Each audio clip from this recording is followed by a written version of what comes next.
Well, good morning, everybody, and welcome to everybody. If you can open your cameras, Julio. I think Karen is having some problems with her computer right now, but she's going to join us very soon. And welcome everyone that is joining us today, this Tuesday, March 30th, 2021. And as you know, we are hosting these Que Pasa weekly chats every Tuesday, almost every Tuesday. Just with the idea of sharing some knowledge on the ground of people, experts that are in the ground in different countries in Latin America, talking about different topics. As you know, CCA Alberta has been very focused in the energy sector. And we are also trying to have a conversation about different sectors as well. Today, we are going to have a conversation on Peru. And Peru has been a very, very important market for CCA. We have been hosting different events on Peru. I think the last Breakfast of the Americas 2 years ago, it was, we have very important people from Peru Petro, the chairman of Peru Petro joining us here in Calgary. Today we are very glad, I'm very glad we're a very special guest, a very good friend of CCA, Julio Arboleda, that is with us this morning. Welcome, Julio. Hello, Miguel, thank you. Pleased to be here. And today with me is also my director of the board of directors of the CCA Alberta, Karen Fosado, that is going to moderate this session on Peru. And hello, good morning, Karen. How are you? Good morning. Hi, Miguel. Hi, Julio. Hello. Awesome. That's great. But with that, I'm going to ask Karen basically just to introduce our guest speaker this morning. And just to remind everybody that is joining the conversation, we want to have these chats to very conversational as much as possible. So please feel free to ask your questions. You can use the Q&A chat in your screen. And I think Julio is going to be able to answer all your questions today. So Karen, it's yours. The floor is yours. Thank you. Well, I'm going to introduce Julio.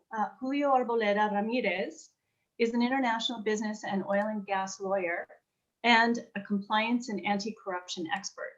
He was called to the bar in Alberta in 1996 and practiced at the Calgary office of Borden Ladner Gervais BLG for 14 years, and then at Grand Tierra for 5 years, handling both head office and Peru business unit matters. He now has a compliance and international business consulting practice based in Lima, Peru. He is also a past president of the CCA Alberta. He holds a JD from the University of Calgary and LLM from Osgoode Hall, York University in Toronto, as well as a diploma in international compliance from the Universidad del Pacífico in Lima, Peru.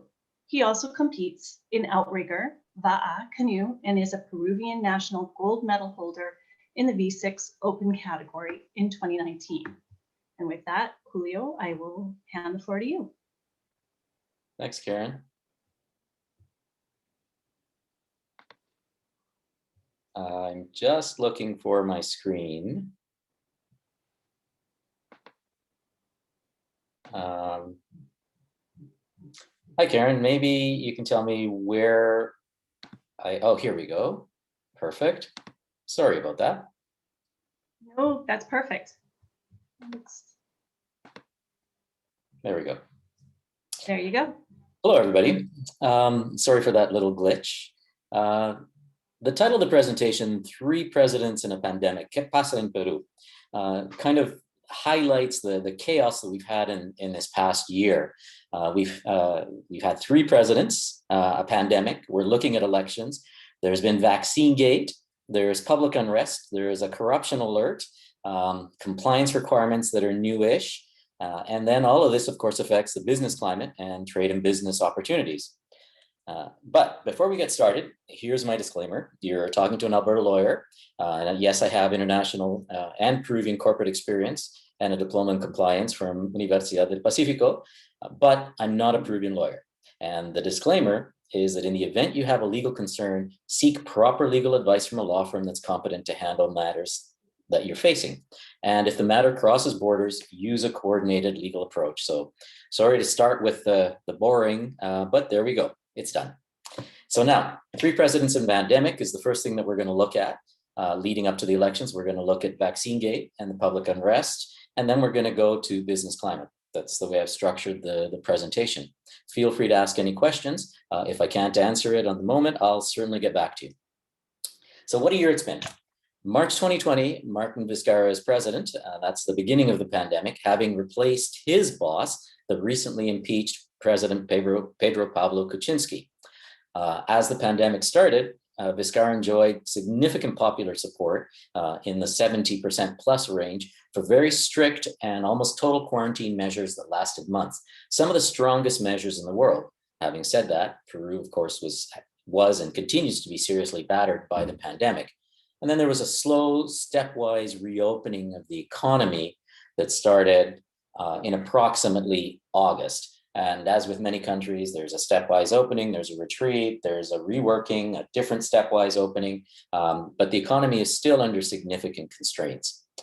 What happened in November 2020?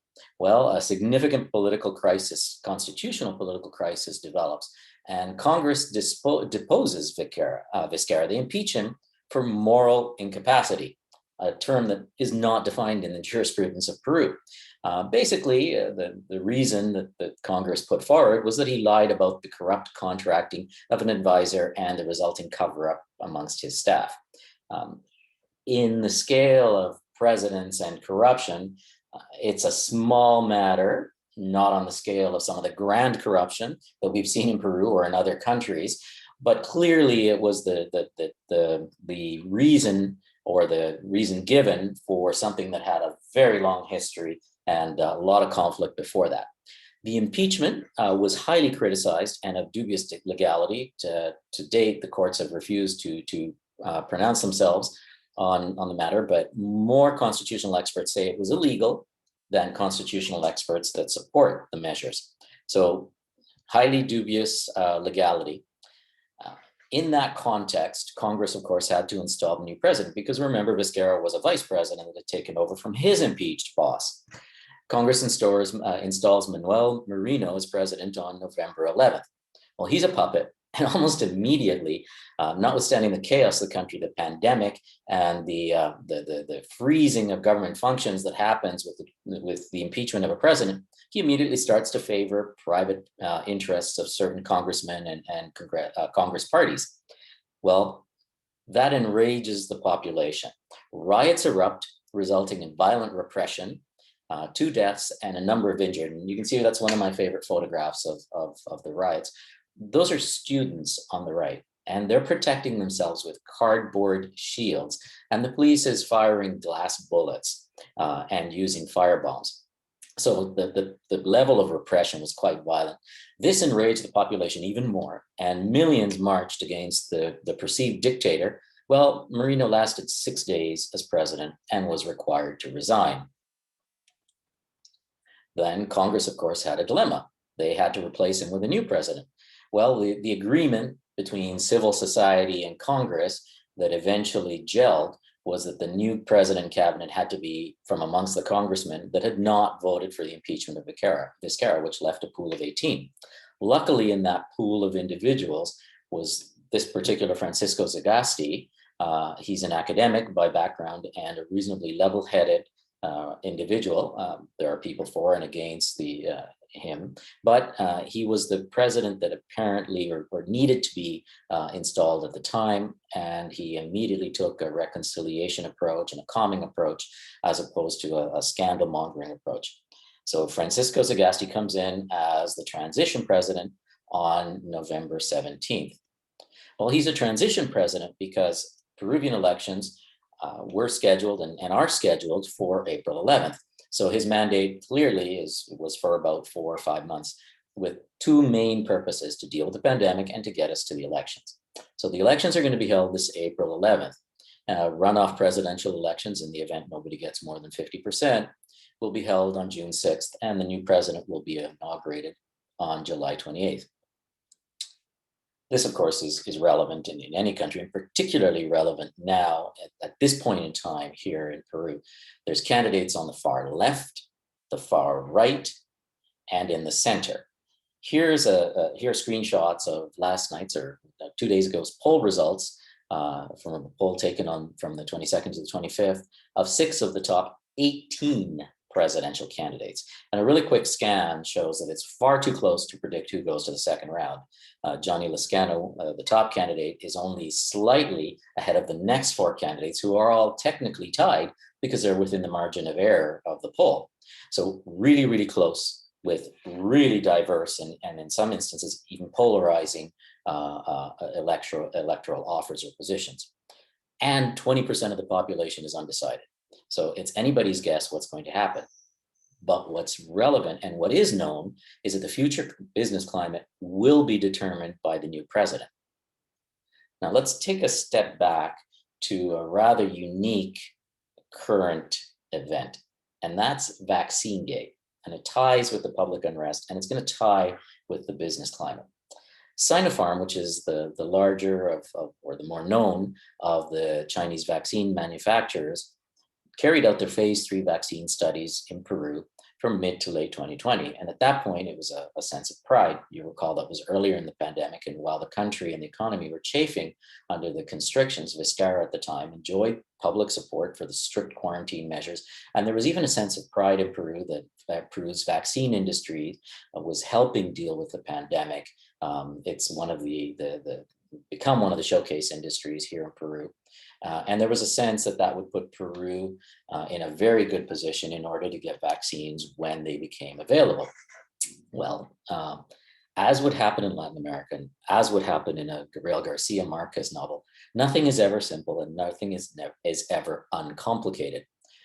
2,000 courtesy vaccines, in addition to those required for the study, arrived in September 2020 for university research staff. That's highly unusual. It's not typical international practice. And then in addition, another 1,200 vaccines were delivered to the Chinese embassy for unknown usage. This led to Vaccinegate and even more public unrest. About 470 people in late 2020 and early 2021 received two doses of the then still unapproved and experimental Sinopharm vaccine that was destined for the research staff.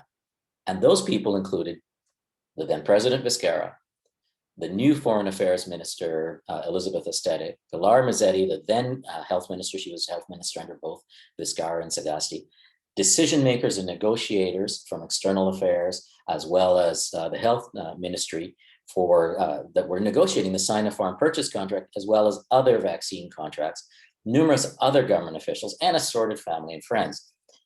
Well, as you might guess, this was all taking place while the Sinopharm purchase contract was being negotiated, and negotiations were going on with other laboratories.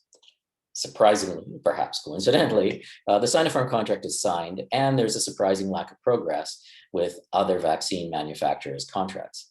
Not surprisingly, when this erupts, the public is outraged and is still outraged. And of course, now the Sinopharm contract is suspended. Ostensibly because key technical information has not been provided by the company. But there's probably an underlying issue that I'm sure any seasoned business person here can smell. And of course, with the suspension of the contract, Peru was supposed to receive 37 million vaccines. 1 million already arrived, but 37 million more from Sinopharm. And now it's not clear where those vaccines are going to come from. And it's not clear when and how the large portion or a significant portion of the population will be vaccinated. So as of today, Peru lags behind other countries in the region in securing vaccines. And of course, corruption investigations are underway. And this leads me to business climate. That's a significant amount of sensitivity around the Vaccinegate scandal. But there is a heightened corruption sensitivity in Peru, similar perhaps to Brazil, but far more so than other countries in the region. There is a real reputational risk with corruption in Peru, and it is top of mind in almost every business person. Nobody wants to be associated with someone that's tainted by corruption. The reputational risk is real, and then as we'll see going forward, there's also real legal risks. There's significant ongoing investigations that have resulted in charges against hundreds of prominent business people and politicians. There's the famous Odebrecht investigation. Everybody, of course, has heard about Odebrecht and the Lava-Jato investigations that started in Brazil. Peru has had a significant portion of the Lava-Jato investigations here in Peru, even though Peru was only the 4th country in terms of total bribes and the hundreds of millions received from Odebrecht. It probably, next to Brazil, has had the most number of investigations and persons charged. There's a picture there of 5 of the recent past presidents. Vizcarra is not there, but the 5 before him. The 4 that are alive are either in jail or being investigated for corruption. And the one on the far left, Alan Garcia, committed suicide when the police arrived at his doorstep to arrest him for corruption-related matters related to Odebrecht. Very high-profile investigations. And that is historically unusual in the region. And that's not the only high-profile corruption investigation. There was a syndicate, a cartel of construction companies that divided government bids amongst themselves for significant construction projects. There's also another investigation called Cuellos Blancos, so white collars of the port, which started out with the investigation of narco-traffickers, which then discovered that there was a lot of contact and telephone contact between the narco-traffickers and certain judges, which then uncovered a whole web of corruption by certain judges, including very senior judges, to place people in prosecutors' offices and certain judicial offices to then be able to corruptly handle judicial matters for their clients. So a lot of sensitivity to corruption and a lot of investigations. Clearly, what does this mean? This means due diligence is a must. But on the plus side, it also means that if you tell somebody you're sensitive to corruption and you're going to avoid it, people won't look at you like you're a Martian, as happens in other countries where corruption is just swept under the carpet. People understand here, there's a real sensitivity to it. So due diligence is a must. You have to know who you're getting in bed with. There's also a legal element to the corruption risk. There's new compliance requirements that have come into force since 2018, and they now have, or they now provide for corporate criminal liability for acts of corruption, money laundering, and also financing of terrorism. And these apply to domestic and transnational conduct of any company subject to Peruvian law. So even if you're a foreign company, if you are subject to Peruvian law because you set up a shop here, both your domestic and transnational conduct is subject to corporate criminal liability. And in addition, private corruption is now a criminal offense for individuals. What's private corruption? Here's an example. The head of contracting takes a kickback in order to provide a particular bidder with a top score in a particular bid, and that bidder then wins wins the tender and wins the contract. So that's an example of private corruption. What does this mean? Effectively, it means that new compliance requirements exist. A robust compliance program is effectively required. Interestingly, it's not obligatory. The law doesn't say you have to have one, but in the event there's an investigation and in the event there's corporate criminal liability, the only defense is having had a proper and robust compliance program at the time that the malfeasance occurred. The corruption, anti-corruption and anti-money laundering compliance programs that are required align with international best practices. So Peru is fairly in step with other countries. And these requirements are overarching and they apply in addition to and wrap around numerous sector-specific compliance requirements. For example, financial reporting requirements. If you're in the financial services industry, that's an obvious one, but there's also financial reporting requirements that apply to numerous other industries, such as, for example, real estate, sale of vehicles, industries where there can be a lot of money laundering. So you really need to understand the compliance risk, the corruption risk in Peru, and have compliance programs that deal with it. And you need to understand that from a Peruvian perspective. You need to Peruvianize your compliance. You can't just take the parent company compliance and say, it's good enough. You need qualified professional advice in that respect. And this is not a compliance presentation, but here's what I'm talking about. It's just worth probably a very quick slide. This is a typical Denning business cycle, and it's the compliance cycle requirements, again, aligned with international best practices. You need commitment from the top. not just tone at the top, but commitment at the top. You need to appoint a compliance officer, you need a risk analysis, you need policies and procedures that deal with that specific risk analysis. You need to train people with respect to the compliance program. You need to have whistleblower and reporting mechanism, a continuous monitoring of your compliance program and your changing risk profile, and feedback back to the board. If anybody has a further interest in this, we can go into it separately. It's not the subject of this conversation, but you really need to understand that if you're going to begin to do business in Peru. In that context, in that business climate, what else has happened? Well, the economy's been devastated by the pandemic with a 12% contraction in 2020. There's a lack of government, the lack of confidence in the government for a number of the reasons that we've discussed in this presentation, as well as other more structural, longstanding reasons. The business climate will be determined by the new president and, of course, Congress. So that brings a lot of uncertainty at this point in time. But that uncertainty is going to start to become clear as we eventually have a new government on the 28th of July. There will probably be an economic rebound, but of course, that'll depend on when large portions of the population are vaccinated. Back to the Vaccinegate scandal. Don't exactly know when that will be, but it'll probably be second or third half of this year, early next year. There is, of course, already increased liquidity in government stimulus. Interest rates have been brought down. There's been a lot of direct liquidity injection into the economy by the government during the pandemic. And a number of presidential candidates, if not all of them, are talking about other stimulus and employment packages. So there's going to be a lot of stimulus for the economy. There's going to be pent-up demand, again, no different than any other economy in the world, pent-up demand for all sorts of services and goods.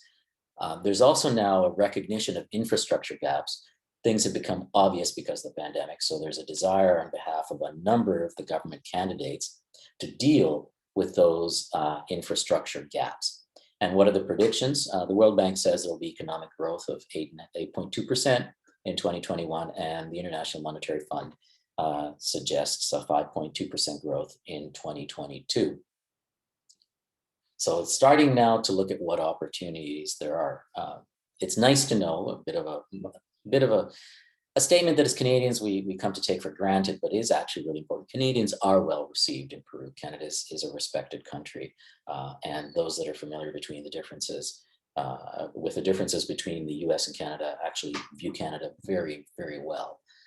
Those are generalizations, but those generalizations help you open the door. Some possible industries, this is my list.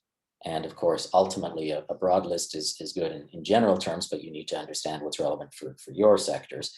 But what comes to mind immediately is the health industry. There's going to be a lot of post-pandemic demand because it's become clear that the fractured health system here that had private health and public health and even different public health entities hasn't worked. The private health system works reasonably well for those that can afford it, but it hasn't proved to be particularly flexible or adept at handling crises during the pandemic. And of course, there's now a significant demand to start to deal with some of those structural inefficiencies. The message that's being given through the public media is that even though we're a middle-income country here in Peru, our health system is that of a poor country. So a lot of work is probably, and a lot of development is probably going to happen in the health sector. Agro exports, that's one of Peru's strengths. There's a lot of room for growth with respect to agro exports, and of course Canada is a net importer of foods. Extractive industries, mining is probably next to tourism, one of the linchpins or pillar industries of the Peruvian economy.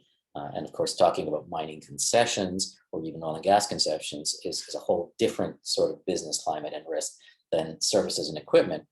But to the extent there's a rebound of primary material prices as the world economy rebounds following the pandemic, there's probably going to be an increase in demand for services and equipment.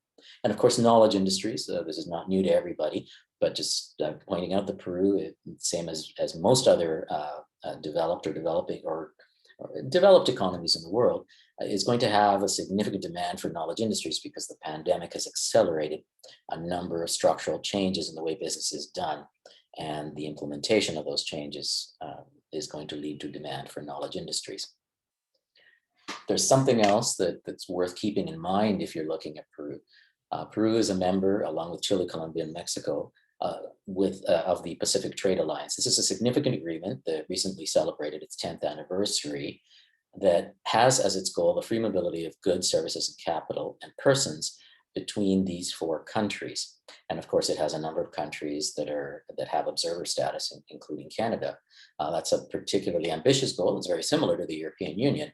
But what it means is that you can start to look forward to taking advantage of developing and future regional integration. And here's an example of something that's already happened. There's now a certain amount of labor mobility of Alliance nationals. Peru will accept other Alliance nationals for up to 183 days with unpaid activity. So that includes business. So you can come and do business development, not have a job here or salary here, but you can come for up to 183 days and do business development here. And there's also an ease in obtaining resident status under the Pacific Alliance Agreement. An individual citizen of any one of these countries can come to Peru and receive a resident visa not tied to any particular job, but that allows them to work. So a worker visa not tied to any particular job. So that already provides a reasonable amount of labor mobility if you're looking at the labor pool from which to draw talent and looking at a regional business model. So what's useful to take away from this? It's probably a good time to start to look for business opportunities specific to your sector now and start to develop a market understanding. Interestingly, there's a brand new, it's less than a year old, Prom Peru Investment Promotion Office. There's their email if you'd like to contact them. Start to build your network. Look into the Canada-Peru Free Trade Agreement and the Canada-Peru Tax Treaty and start your market entry planning.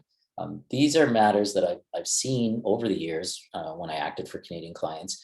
In some instances, left to the last minute or not even well considered. And then you end up with perhaps not the best fit for your business or a structure that's not going to help you because you haven't done the tax planning and you haven't looked at the market entry strategies available to you.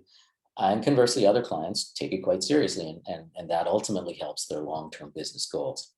And create a local business presence if appropriate. There's a number of technical requirements around that.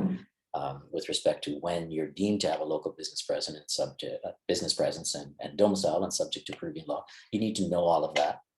You need to have your legal counsel or legal advisors, your lawyers selected and advising you. And you also need to have your legal representative selected. That legal representative is the Peruvian resident, particularly if you're a foreign business, a Peruvian resident that ultimately has contracting capacity, can sign for your company, represents your company with respect to the authorities, and ultimately even has liability for corporate malfeasance. So that's a particular structure of Peruvian business law that you need to be aware of. And that person ends up being part of your team, particularly early on. It's been exactly half an hour, which is what I promised Miguel. So thank you very much. I hope you found these comments interesting. And Miguel, over to you. And Karen. Thank you, Julio. That was an excellent presentation and a really good overview of all the current goings on in Peru. Some happier than others, but we do have a question here from the audience, and I also have some questions for you. But I'm going to first start with the audience question, and this one comes from Ana Vergara. And she asks, how would lagging behind in vaccinations affect business and which business sectors? Thanks for the question, Anna. Until a significant portion of the population is vaccinated and infection rates come down, there's going to be a lot of resistance to opening up. Peru's approach, because it lacks contact tracing, it lacks diagnostic capacity, has been to impose quarantine. It's something that's been discussed by all of its candidates, whether quarantines are appropriate, whether they work, but there's no other way to bring down infection rates. Peru has one of the worst infection rates in the world, reported infection rates in the world. And we're currently in the second wave. of infections, which is worse than the first wave.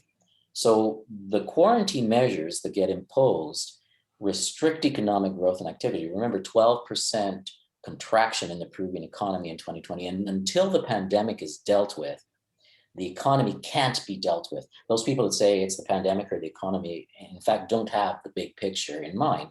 It's both the pandemic and the economy, because if people can't go out in the street, they can't carry on business. If they're constrained with quarantines, for example, at a mining site, they can't go back to town, they need to stay at the mining site. All of this depresses economic activity. And so until the pandemic is dealt with, which is until we have significant numbers of population vaccinated, the economy can't be unfettered. Thank you. Thank you so much, Julio and Anna, for that question. We have another question here from Elisa Pernisa with Gas Liquids Engineering. What about the oil and gas sector? Are there business opportunities? The oil and gas sector is smaller here in Peru. The mining sector is significantly larger. Very broadly speaking, there are a number of oil and gas concessions that are very old. In fact, the oldest oil well in Latin America was drilled here in Peru on the northern coast. There's a number of oil and gas concessions on the other side of the Andes, so the Atlantic side or the eastern side of the Andes, that have a number of structural issues, including access to market and the density of the oil. It's slightly heavier oil. It's not heavy oil like the oil sands, but it's slightly heavier than conventional oil or sweet oil, or sweet crude. But there are blocks there. And then, of course, on the eastern side of the Andes, but further south, there's significant gas concessions. That's Camisea. So there are a number of concessions, and if you're with an E&P company that's interested in the region, well, obviously you'd want to know what those concessions are and what the particular characteristics are. It was working with one of those concessions that was the major project for a Peruvian business unit of Gran Tierra, a Canadian Calgary-based oil and gas company, that brought me to Peru. So there is activity there. Camisea, some of the concessions are starting to show their age. And so there's a desire to explore further afield to continue the gas development. There is currently, speaking on the gas side, a significant push to gasify or create gas distribution networks throughout the country, which will increase demand, both industrial and residential demand. The services required for those plans are significant. Right now, hydrocarbon production, particularly oil production in the country, is down, not surprisingly, because of oil prices, and particularly the more expensive oil from the north that's on the eastern side of the Andes, the jungle side, or the Amazon side. But that may change. You probably, sitting in Calgary, have a better perspective of that. But the gasification of the country is going on. And all of that requires services. So when you're talking about services, goods and services, there's probably going to be a significant demand. And that, of course, is a more agile sector of the oil and gas industry. So Elisa, I hope that answers your question. Okay, we have another question, Julio. This one is from Shondell Savad, and she says, Julio, great presentation. There seems to be a lot of discussion in mining circles that many countries face increased pressure to nationalize or increase the tax burden to mining companies. What changes/risks do you see in Peru?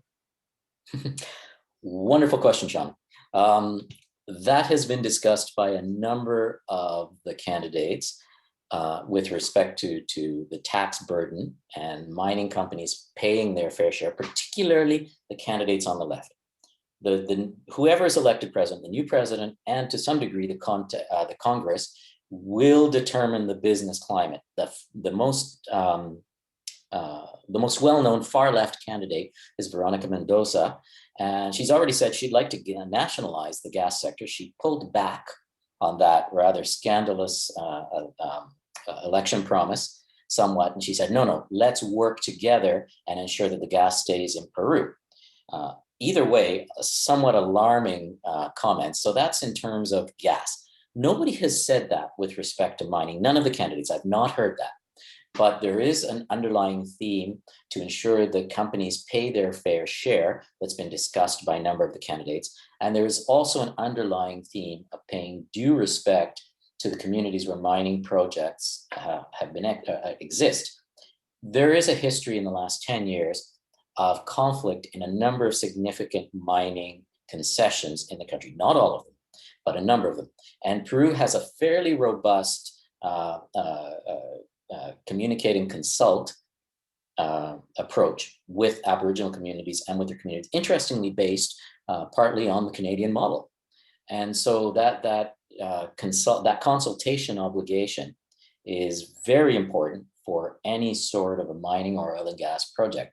So back to the due diligence, you need to understand if you're looking at a particular mining project for any long-term investment beyond short-term equipment or services sales, you need to understand how they're doing their community work, because some of those mining projects have very acrimonious community relations, and ultimately, without a social license, we know this throughout the world. Without a social license, you're not going to be able to operate. Companies have had very successful community relation programs and have provided to growth and development of individuals from the community, professional growth, education opportunities, professional opportunities, and have done their corporate social responsibility well. And so you need to know what you're dealing with. Due diligence, due diligence, due diligence, because it's a dog's breakfast here. Okay, another question. This one's from Gary.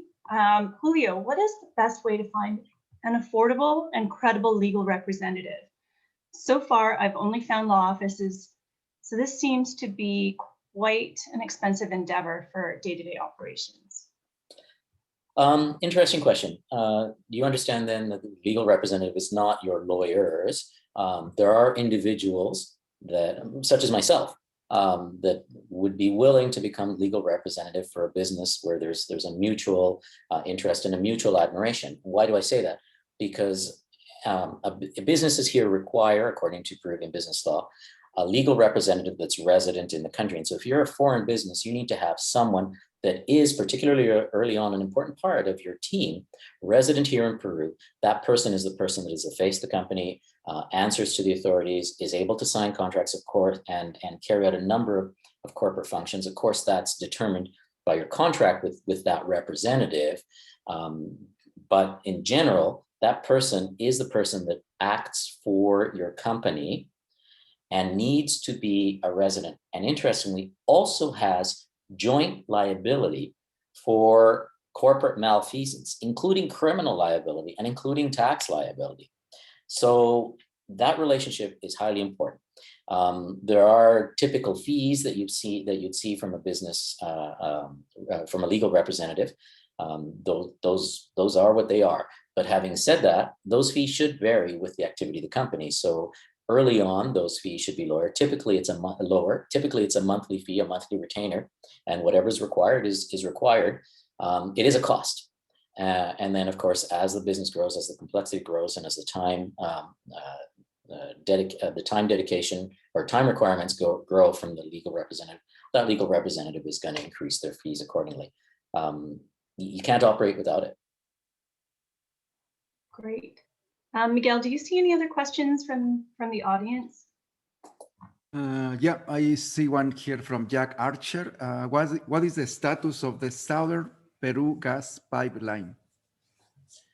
I would need to get back to you on that. There is a lot of discussion around that pipeline, but one of the significant areas that's been hit with the corruption scandals are large infrastructure projects. So they're both being viewed as a way of dealing with the economic stimulus that's required, but they're also being viewed warily, because a lot of the large corruption, the grand corruption that's occurred here in the last decade or 15 years has been through large infrastructure projects.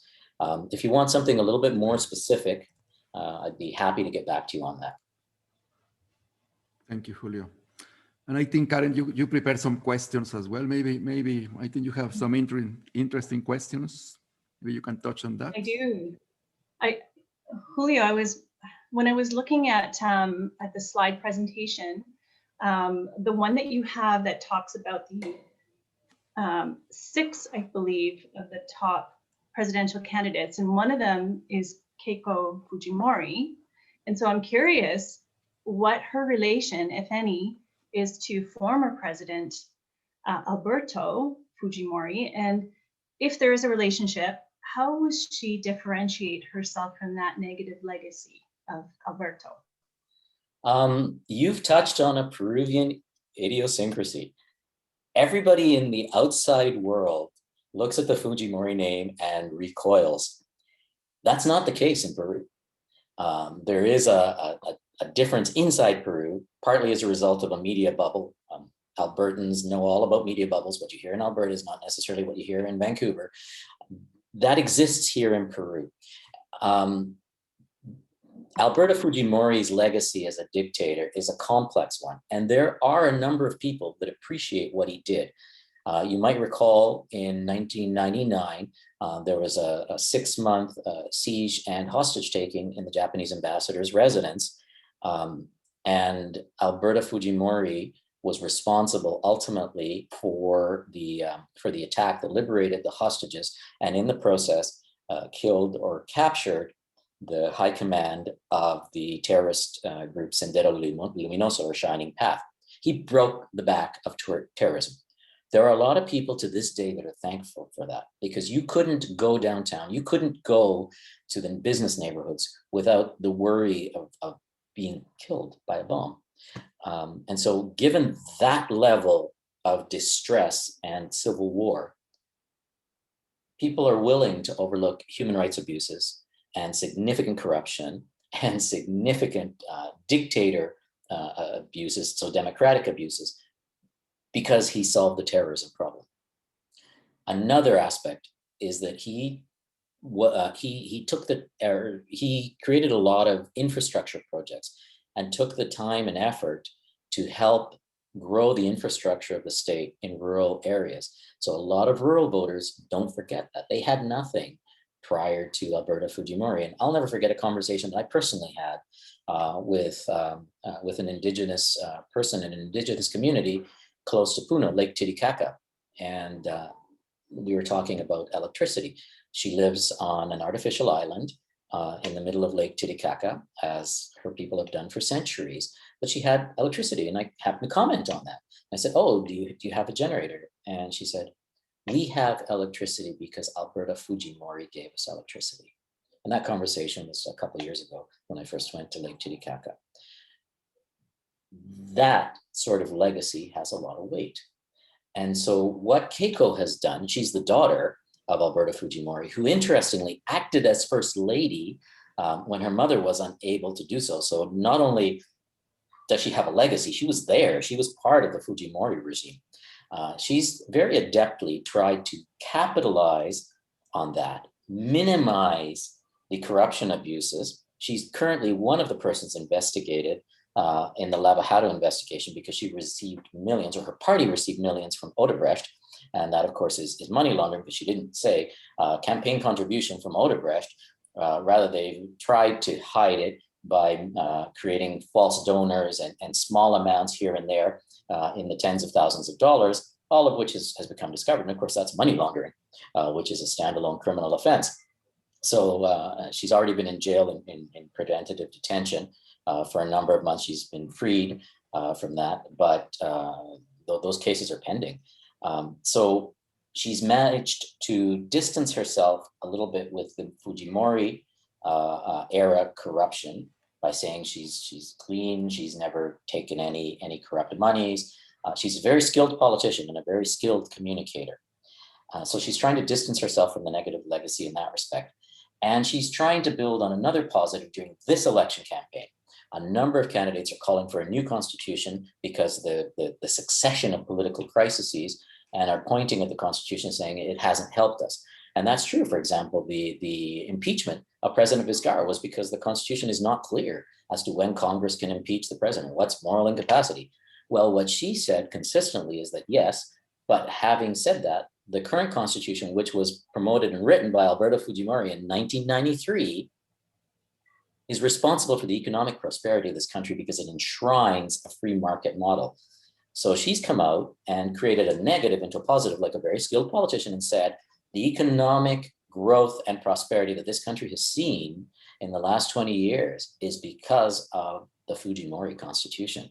So a very skillful politician that's trying to distance herself from the negative and take advantage of the positive. And you don't hear that outside Peru.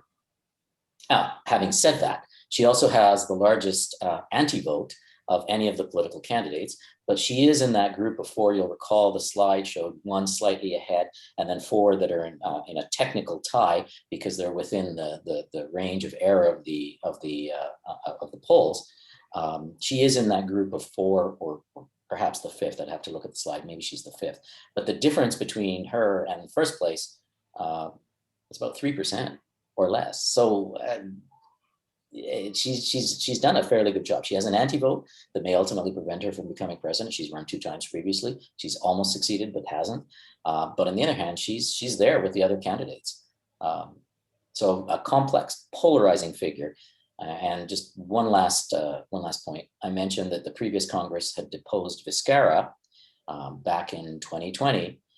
Well, that didn't happen because of one event. That didn't happen because he lied about the contracting with this particular advisor. It happened because there was a continued war that dated from the previous president, who Martin Vizcarra was replaced when Pedro Pablo Kuczynski was impeached. And who was the face of that war against Pedro Pablo Kuczynski? Well, it was Keiko Fujimori and her party that had the majority in Congress, who was defeated by a percentage of 1% by Pedro Pablo Kuczynski, who became president with something like 50.13 or 50.3%, and Keiko with 49.7% lost the presidency. I may be wrong in those exact figures, but it was that sort of a difference, almost neck and neck. So she's been a significant polarizing figure in the Peruvian political scene. Will she win the presidency? Hard to know. It's anybody's guess, but probably not if the anti-vote is being correctly picked up by the polls. But it depends. If she's in the final round against Veronica Mendoza, a far-left candidate, many people may hold their nose and say, we would rather have Keiko and corruption and, I need to watch my words, but that's what you hear in the press, as opposed to, this is what people in the press would say, and the other candidates would say, Veronica Mendoza, who wants to make us like Venezuela. So definitely worth keeping an eye on. The next presidential candidate will determine the business climate in this country. I have a question, Julio, for you. How are Canadian companies doing in Peru? I don't know, Gran Tierra, for example, or other Canadian companies that are there? Gran Tierra sold its assets to a somewhat related company. Some of the same individuals are involved, but it's not legally related, Petrotal. And it's there. It had some significant community relations problems last year. Petrotal, for industry watchers, recently floated an issue and raised significant funds. So it goes on, but the entire sector, oil and gas sector, is depressed, and output has gone down for a number of structural reasons here, and also related to low oil prices and low demand, which is a worldwide phenomenon, which, again, you sitting in Calgary are probably even more familiar with. Other Canadian companies, you see them involved in the mining sector, you see them in services sector, you see them in knowledge sectors, education sectors. Again, Canadian companies are well respected, but Peru is a complex market, and you can't come in here and expect to be successful without having a competitive project, basically a world-class business offer or value proposal. So there we go. Excellent, thank you. Karen, do you have another question? There was a comment. Well, there's a couple of questions here, but the comment, and I think this harks back to your comments about Keiko Fujimori, Julio. Let's see, Roxana, her comment is, it would be good to indicate that Keiko Fujimori has not held office and has been involved in the Lava Jato scandal, while other government officers have not. That's absolutely It's a true. comment, not necessarily a question, but. Absolutely true, Roxana. She, as I mentioned, perhaps after you wrote your comment, she's been in jail. It was preliminary detention and then preventative detention after that, which is abused here in Peru, but it happens. And she's now free, but the investigations are ongoing. She has never been a president or an official in government, but she has been leader of the major congressional party in the last Congress. So she has had public office, and other presidential candidates are accused, some of them are accused of corruption, and some candidates, particularly the one that right now is pulling the highest, Lezcano, seem to have no corruption scandals around them. There's no corruption accusations, there's no history of corruption investigations. So it's a varied field, and that may very well be one of the reasons that Lezcano is the top polling candidate right now, because back to corruption is a real issue here, and the electorate is very aware of it, and that the civil society is very frustrated with the levels of corruption. You hear that constantly through the campaign. So that may be why Lezcano, who is polling in the top position. But again, it's too close to call. Mm-hmm.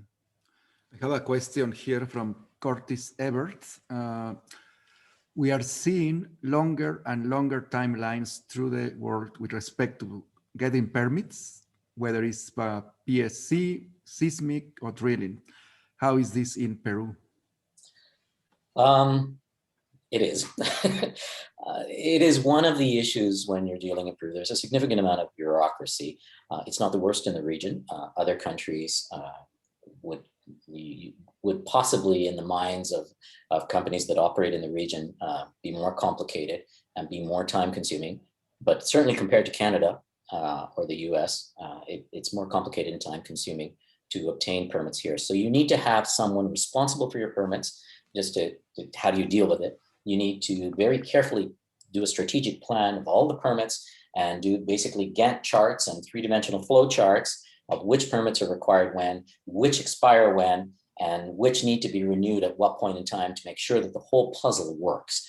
That's the only way to manage it. Is there an awareness in the business community? Yes, of course. In fact, some of the presidential candidates are talking about the requirement to streamline the bureaucracy because it's already understood in business circles and now more so in political circles to be a barrier to growth. So is it the worst in the region? No. But is it significant? Yes. One other idiosyncratic Peru trait is that by and large, things work. So by and large, if you need a permit and don't have it, you can't wave it away. It will get noticed. You will get supervised or fiscalizado, as we say in Spanish. So if you don't have a permit, that's an issue. And that's different in contrast to other countries in the region where things get forgotten, where there's a legal requirement for a permit, but there isn't even a government office to get the permit. Not so in Peru. Things tend to work here. They work slower, they're very bureaucratic, but you need to dot your I's and cross your T's. Back to, from a business perspective, you need to understand that permitting early on and make that part of your strategic planning. Excellent. Thank you. Thank you very much. Karen? I think there was a question from Jack Archer. Let me just scroll back here. Jack asks, can an employee who resides in Peru, employed by your company, be your legal representative? Absolutely. The requirements are minimal. Over 18 years old, resident of Peru. And you can be a foreigner with a permanent resident visa. That's fine. Great. Okay. So I'm going to ask one of my questions because I don't think we've got anything lined up here from our audience just at this moment. I'm wondering if Sagasti is running as a candidate in the upcoming election.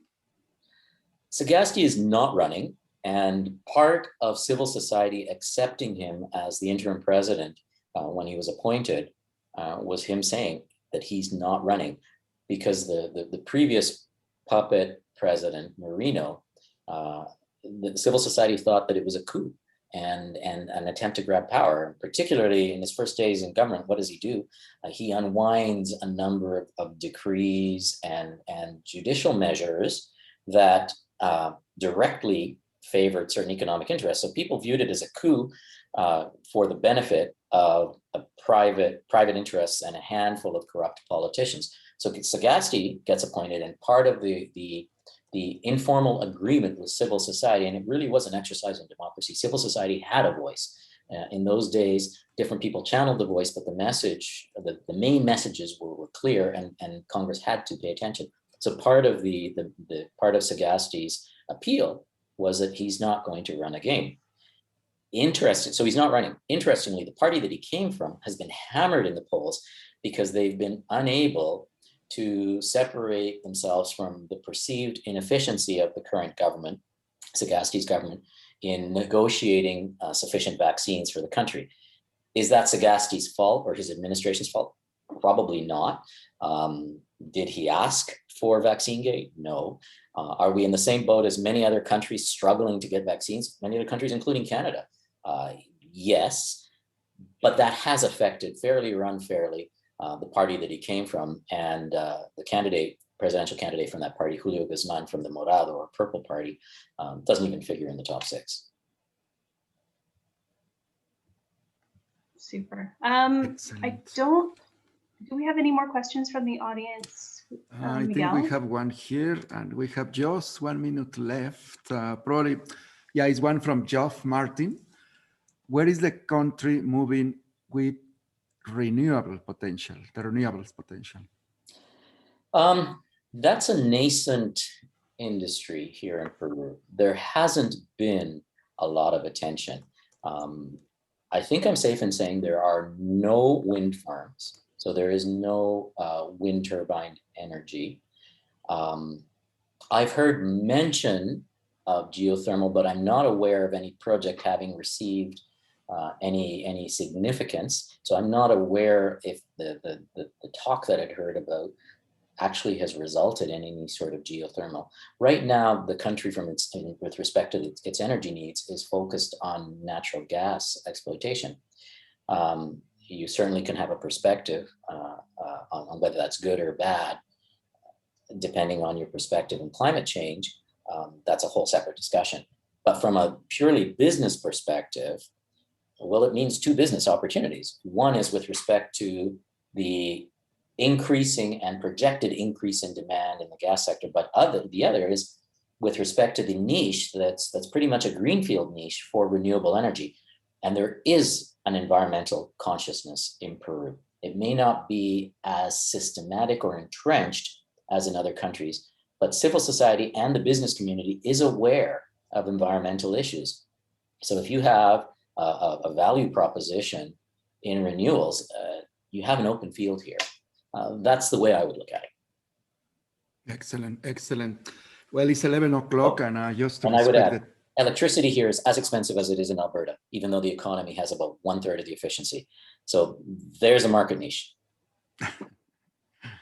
Oh, that's great, Julio. No, thank you very much for the presentation. It was very, with a lot of insight for us, that just to refresh our memory about the opportunities that are in Peru. I think it's the political turmoil and all the situation that is happening is affecting business. The pandemic is affecting business, but it's a market with some opportunities, I think, and we're going to be very close watching the upcoming elections and see how the country is moving. And with that, I would like to thank you, Karen, for hosting today, for moderating the session, Julio for accepting the invitation. And we're very happy that you are on ground in Lima and be our friend there. And I want to remind everybody that next week, we are having a conversation with Pasa in Colombia. We are having Ricardo Chona. He's a former executive with Repsol and business consultant. And Dr. Juan Carlos Botero, he's an expert also in economics and politics in Colombia. I think it's going to be a good conversation. And in 2 weeks, we are having a conversation with a project called Invest in Mexico. We are having very, very high level representatives from the government of Mexico, from the states of the government of Mexico, different states. It's a very, very ambitious initiative to promote Mexico, investment in Mexico opportunities. And after, we are going to have as well a conversation on the political outlook in Latin America, economic outlook in Latin America with Sprul Energy, with Jorge Milanese. This is in 3 weeks. And we have more, we have more topics coming.